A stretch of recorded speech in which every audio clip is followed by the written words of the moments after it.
नाम करना है, केवल बदनाम करना कि वोटिंग उनकी कम हो जाए, लेकिन किसी तरह वोटिंग कम नहीं होगी उनकी। टैंकर भी जो वोट बैंक बढ़ता ही जाएगा। आज से पहले ऐसे कांड करते थे वो पकड़े नहीं जाते थे। आज की डेट में जो लोग ऐसे कांड कर रहे हैं, पेपर लीक करा रहे हैं, वो जेल के पीछे हैं। आप देख लीजिए, पेपर उठा के देख लीजिए, सब चीज में जनतंत्र है, लोकतंत्र है, सभी को अपना अपना मतदान का अधिकार है। लेकिन सभी से हमारा एक विनम्र निवेदन है कि सभी लोग वोट डालने जाएं और अपने साथ दो लोगों को ले जाएं। कुछ ना कुछ रहती हैं, तो यदि आप ये की कमियां निकालोगे कि उसमें ये नहीं है, वो आपको एक आप माँ बाप को भी देख लोगे, यदि बच्चों की पूरी कमियां नहीं कर पाते ना, सबके अलग विचार रहते, तो हमारे तो मोदी जी कितना कर रहे हैं सबके लिए। झांसी में 20 तारीख को लोकसभा के इलेक्शन होने हैं और उसी सिलसिले में हम जनता की राय लेने निकले हैं। से जानेंगे इस बार के इनके मुद्दे नए क्या हैं, कि क्या खास बदलाव होगा, क्योंकि झांसी में अब कांटे की टक्कर हो गई है महागठबंधन प्रत्याशी और बीजेपी की प्रत्याशी के बीच में। क्या नाम है चाचा आपका? जिज्ञासु शुक्ला। शुक्ला जी, तो बताएं क्या माहौल लग रहा है झांसी का? झांसी में अनुराग शर्मा जीतेंगे। अच्छा, क्या कारण? जितने वोट से जीते उससे 25,000 वोट ज्यादा जीतेंगे। लेकिन इस बार सुनने में आ रहा है कि विरोध हो रहा है। ऐसा कुछ नहीं है, ये सब लोग अपना वो फैला रहे हैं, गलत फहमियाँ, ऐसा कुछ भी नहीं है। भाजपा का एक्चुअली में क्या है, जो वोट बैंक है वो वोट बैंक कहीं से कभी भी डिसमिस नहीं होता, ऊपर नीचे फिक्स है वो बिल्कुल। यानी और प्रत्याशियों को तैयारी करनी पड़ेगी। उनका जैसे वोट बैंक है 2 लाख, तो उन्हें 2 लाख तो मिलना ही, उसके ऊपर की तैयारी है। अभी जो नए लड़के आ रहे हैं, जो लोग काम कर रहे हैं, उन्हें जमीनी स्तर से जोड़ना, 1 0 चालू करना। हम लोग 2 लाख से ऊपर से चालू करते, तो आप ही समझ लीजिए कि वोट परसेंटेज कहाँ होगा, कितने वोट उनको मिलना चाहिए। पिछली बार 3.25 लाख 4.25 लाख वोटों जीते थे, और हम लोग कोशिश कर रहे हैं कि वो 4 लाख से ऊपर वोटों से जीते। ग्राउंड पे जा रहे हैं, बढ़िया रिस्पॉन्स? जी जी जी, सब जगह। क्या नाम है भाई साहब? रमेश चंद्र द्विवेदी। बताएं साहब कि क्या लग रहा है, कुछ बदलाव होगा कि? बदलाव तो सुनिश्चित ही है, बदलाव में तो कहीं 1% गुंजाइश भी नहीं है। और अब की बार जो नारा है कि 400 के पार, तो आप बिल्कुल निश्चिंत होकर रहें, 400 के पार ही बीजेपी गवर्नमेंट बनाएगी। फिर ऐसा तो नहीं ओवर कॉन्फिडेंस में? बिल्कुल, हम लोग कभी ओवर कॉन्फिडेंस में बात ही नहीं करते। विश्वास, मोदी जी की गारंटी सबको पता है कि जो गारंटी आज तक उन्होंने दी वो गारंटी ही गारंटी रही। उससे कभी कोई, उनकी एक ऐसी गारंटी है जिस गारंटी पे लोगों ने बहुत विश्वास किया। जब सरकार बनाने के लिए 250 प्लस सीटों की जरूरत है, फिर 400 प्लस, मतलब 400 के पार के जो नारा लग रहा है, क्या जरूरत पड़ रही है? ज़रूरत इसलिए पड़ रही है इसकी कि तमाम ऐसी बातें हैं कि जो पहले संविधानों को छेड़ा गया, अब जब 400 के पार ये सब कुछ होगा, तो आप लोगों को खुद ही पता है कि सब तरीके से जो अभी कुछ कमी है देश में, वो 400 के जब पार होगी तो पूरी लोग अपना अपना मत रख रहे हैं। हालांकि नहीं, एक्सपर्ट के रूप में हमारे पत्रकार साथी मौजूद हैं, क्योंकि इसी क्षेत्र में रहते हैं। क्या लगता है, नॉर्मल न्यूट्रल हो के आप बताएं? ऐसा है कि सुधार की गुंजाइश तो हमेशा रहती है, सुधार की। और ऐसा कि लेकिन आप मोदी जी की नीयत को और मोदी जी की नीति को आप नज़रअंदाज नहीं कर सकते। मोदी जी ने हिंदुस्तान और हिंदी का मान बढ़ाया है। आज हिंदुस्तानी कहीं भी जाता है तो उसको मान सम्मान मिलता है, और हिंदी का मान बढ़ाया है। पहले पत्रकार पूछते थे आपको इंग्लिश आती कि नहीं आती, अगर आपको इंग्लिश नहीं आती तो आप इंटरव्यू दे पाओगे। आज ऐसा नहीं है, आज पत्रकार को हिंदी आना कंपलसरी है। साउथ के पत्रकार में उन्होंने हिंदी का मान बढ़ाया है और हिंदू का मान बढ़ाया है। इजराइल में लड़ाई हुई थी, वहाँ पर हिंदुस्तानी झंडे लेकर लोग वहाँ से निकलेंगे, पाकिस्तान के लोग भी, पाकिस्तान के लोग भी वहाँ से झंडा लेकर निकले। और आप करो विकास की बात करते हैं तो आप देख लो, यूपी में 21 एयरपोर्ट आपके हो चुके हैं। सबसे ज़्यादा जो आपके एयरपोर्ट है वो आपके यूपी में है। आप अगर झांसी की बात करते हैं, आप बीडा देख लो, आप झांसी का मानचित्र देख लो, सुंदरता में देख लीजिए, सारे पार्क आपको अपडेट मिलेंगे। आप सुरक्षा की आप दृष्टि देखिए, किराए बिल्कुल बंद है, महिलाएं सुरक्षा नहीं चाहिए भैया, हमें रोजगार चाहिए, युवा हैं। रोजगार के लिए आपको स्किल इंडिया की आपको ट्रेनिंग दी जा रही है।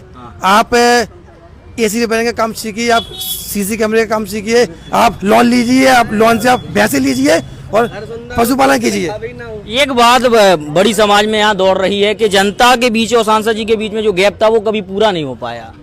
मैंने क्या बोला कि सुधार की गुंजाइश हमेशा रहती है। अच्छा, हमेशा सुधार की गुंजाइश रहती है। आपके हिसाब से जो वर्तमान सांसद हैं उन्हें क्या सुधार करने चाहिए जो उनसे पहले गलतियां हुई? उन्हें पब्लिक ही होना चाहिए हाँ। और ज़्यादा पहले से उन्हें पब्लिक ही होना चाहिए, लेकिन लोगों के बीच में रहना। हाँ, उन्हें लोगों के बीच में और ज़्यादा से ज़्यादा आना चाहिए।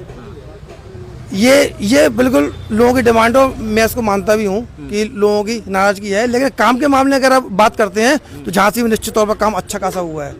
बीटा है, झांसी के लोगों को पलायन नहीं करने पड़ेगा। भैया जी अभी बात कर रहे थे कि रोजगार, तो बीटा तो मेरे ख्याल से झांसी का केंद्र बिंदु, झांसी उसका केंद्र बिंदु रहेगा। 100 किलोमीटर का दायरा वो आपका कवर करेगा।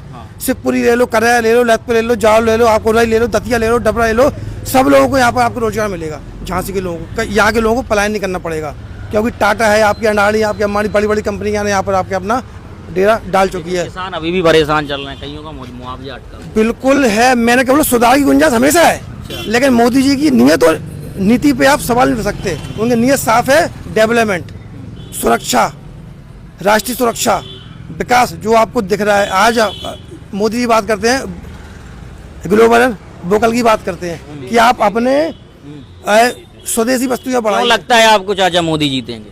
मोदी जीतेंगे, उनने बहुत विकास किए। हाँ, 2-4 गिना दो आप हमें। अयोध्या का राम मंदिर, बिल्कुल सबसे बड़ा मुद्दा। 370 बड़ा मुद्दा। हाँ। और आतंकवादियों ने थिर काटी लिए थे सेना के जवानों के, उनने वहां जाके स्ट्राइक किया है। तो कई एक कहने अब विकास और काला धन, जो चोर हैं उनको पकड़वा के जेल भिजवाते हैं।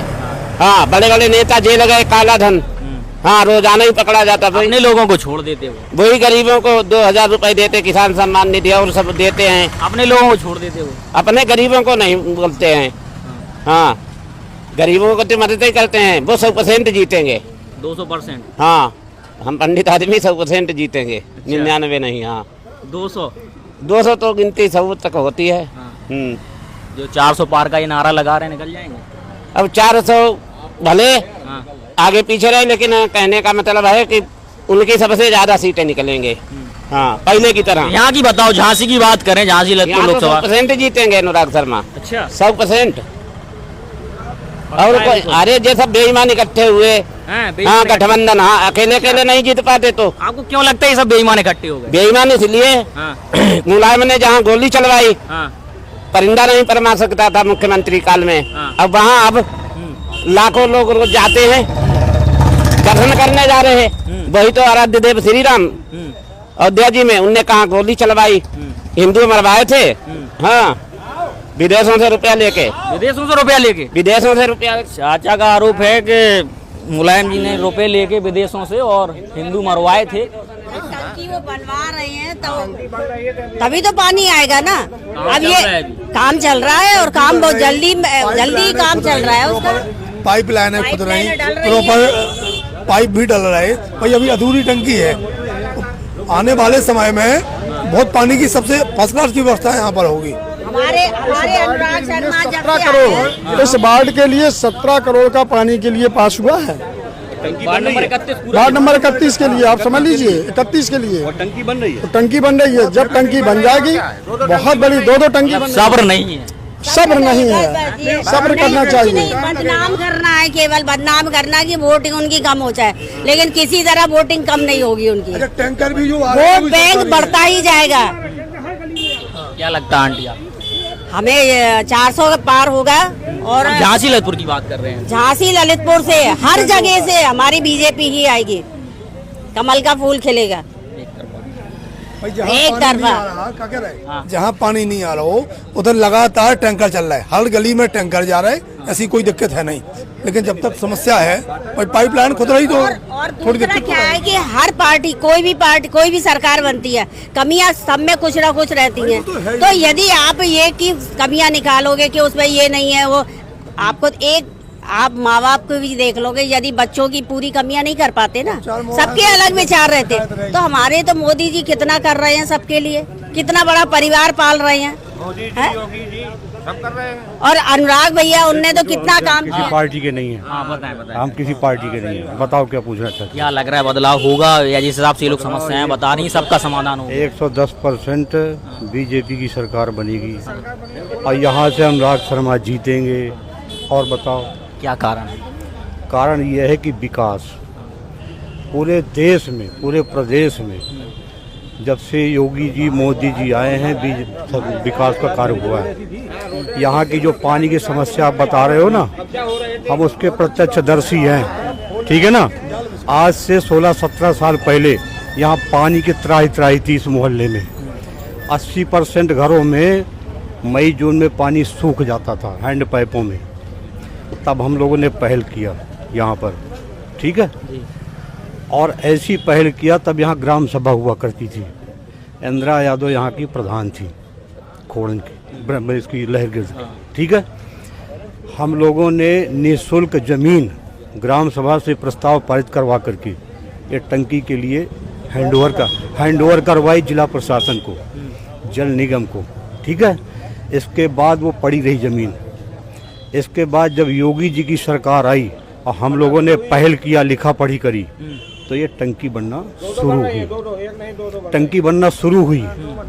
और यहाँ जगन्नाथ प्रसाद डीएम थे बहुत पहले, जब हम लोगों ने पहल शुरू किया था तो यहाँ पानी नहीं आता था। हम लोग सीधे उनसे मिले थे, जगन्नाथ प्रसाद जी से। तो उन्होंने ये आर्यप्पा मंदिर पे वर्ल्ड बैंक की टंकी बनी हुई है, विश्व बैंक की, बहुत बड़ी। वहाँ से उन्होंने मेन पाइपलाइन डलवाई थी हमारे अनुरोध पे, हम मोहल्ले वालों के अनुरोध पे जो मेन पाइपलाइन डलवाई थी। वहाँ स्टैंड पोस्ट लगवाए थे, ठीक है ना। उससे जनता पानी लेती थी।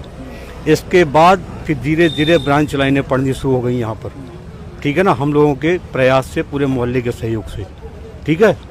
आज हर घर में पानी मिल रहा है यहाँ पे। शाम को डेली पानी आता है, खूब पानी मिलता है। मेरे घर में भी पानी आता है, सब जगह आता है। जो कोई ये दुष्प्रचार कर रहा है, सारी व्यवस्थाएं चोचक चल रही है, कोई समस्या नहीं है। यहाँ पर विकास के कार्य हो रहे हैं। अभी आपको पता नहीं, अंडर ब्रिज से लेकर के और वहाँ 4 लाइन तक, ये जो है बहुत बढ़िया। सीएम कौन सी योजना है, ग्रीन योजना है कौन, उसके अंतर्गत ये रोड बनने जा रहा है, सुंदरीकरण होने जा रहा है। पेपर में आता है, आप लोग पढ़िए, ठीक है ना, बुद्धिजीवी हैं आप लोग जो है। इसलिए जो विकास का कार्य कर रहा है उसको जनता सपोर्ट करेगी, और जो लूटपाट करता है उसको जनता नकारेगी। रोजगार पे क्या लगता है, जैसे कि एक सबसे बड़ा प्रश्न? हाँ, रोजगार पे जो काबिल है, जो पढ़ता लिखता है, जो होशियार है, माइंडेड है, उसको रोजगार मिल रहा है। और जो डफर हैं, नकल करके पास हुए, उनको रोजगार कहाँ से मिल जाएगा? सरकार क्या नौकरी देने आएगी? अरे नौकरी के लिए खुद प्रयास करना होगा ना, खुद इंटरव्यू देना होगा, टेस्ट देना होगा। क्वालिफाइड अगर हैं तो टेस्ट क्रॉस करेंगे। खत्म हुई कि नहीं हुई, इससे लोग बहुत पीड़ित थे। ITI क्षेत्र जानता होगा। हाँ, इस ITI क्षेत्र को पता है कि यहाँ कितनी माफियागिरी हुई, कितनी यहाँ गुंडागिरी हुई। लोग अपना मकान नहीं बचा पाए, प्लाट बेच के भाग गए लोग। यहाँ की ये स्थिति थी, किसी से भी पूछो। मकान आपका, प्लाट खाली पड़ा है, आपका पहाड़ देख लो ना। आदमी भूमाफिया ऐसी थोड़ी ना बन गए। मट्टी बेच के यहाँ पे सरकारें चली हैं, पहाड़ सदी मट्टी बेच के चली है। पूरी पहाड़ बेच बंद हो गई, देखा नहीं है क्यों? अब बंद हो गया। खुद रहा है, बताओ कहाँ? आपसे पूछ रहे हम चेक, तो हम चेक करने नहीं गए ना, हम आपसे पूछ रहे हैं कि पहले बिकती थी अब। अब बिल्कुल इस क्षेत्र की गुंडागर्दी खत्म है। गुंडागर्दी नहीं होगी, जो गुंडागर्दी करेगा वो जेल जाएगा। मेरी बहू भी यहाँ से सभासद है, जो गुंडागिरी करेगी वो जेल जाएगा। इनको पता है, लोगों को वोट नहीं डाल दिए गए, लोगों को हड़काया गया, लोगों को धमकाया गया कि आप वोट नहीं डाल, लेकिन स्वतंत्रता से लोगों ने वोट डाला आपकी बात। ये बात बिल्कुल सही बोल रहे हैं कि पहाड़ की जो स्थिति है, आज शायद कहीं ना कहीं सुंदरीकरण होता हमारे पहाड़ का, लेकिन जो लोग रह रहे हैं वो लोग भी गरीब लोग हैं। तो इस देश में चुनाव लोकसभा के हो रहे हैं, सभी लोग अलग अलग दल का पक्ष रख रहे हैं। तो मेरा मतलब सभासद जी भी है, मेरा कहना है कि आज इतनी सरकारी जमीन पड़ी हुई है, क्या हमारे वार्ड में आवासीय योजना नहीं आ सकती? क्या हमारे वार्ड में उन गरीब लोगों को स्थापन करके, पुनर्वास करके वहाँ सुंदरीकरण नहीं किया जा सकता? बिल्कुल सुंदरीकरण, जो ये कह रहे हैं बहुत अच्छी बात कह रहे हैं। सुंदरीकरण के लिए काम जारी है। जो जमीनें लोग भूमाफिया कवर किए हुए थे, उनसे छुड़ा के वहाँ पार्कों की वो हो गई है, स्कूल यहाँ बनाया जा रहा है, अस्पताल यहाँ बनाया जा रहा है। और सबसे पहली बात यह है, इस क्षेत्र को गुंडागर्दी से मुक्त करना था। यहाँ इतनी गुंडागर्दी थी कि लोग शाम को निकल नहीं पाते थे। एक नाव की दुकान थी, वहाँ वो कहता था पहले मेरा नंबर, आप बैठे हैं 2 घंटे से, मेरा नंबर, तो आपका ही नंबर है। ये सब खत्म हो गया, यहाँ रामराज है। अब कोई कहे कि रामराज नहीं है, किसी को सताया, पूरे झांसी में क्या पूरे भारतवर्ष में रामराज है। लेकिन इस क्षेत्र में जो रहते थे लोग, उनसे पूछो, प्लाट नहीं बचा पाए, मकान नहीं बचा पाए अपने। अरे अपने घर में जेवर नहीं बचा भाई, चोरी करके ले गए लोग। अच्छा, रातों में चोरियां इतनी होती थी ITI क्षेत्र में जिसकी कोई सीमा नहीं है। और कराने वाले लोग कौन? यही लोग। वही लोग। कौन लोग? जो उस समय सत्ता में थे, हाँ, वही लोग। उन्हीं के लोग चोरी करते थे, उन्हीं के लोग प्लॉट कब जाते थे, उन्हीं के लोग मकान कब जाते थे, उन्हीं के लोग सब कुछ करते थे। ये एक जगह की कहानी नहीं है, पूरे झांसी परिक्षेत्र की कहानी थी। वो तो उनका ही नारा था कि खाली प्लॉट हमारा है। अरे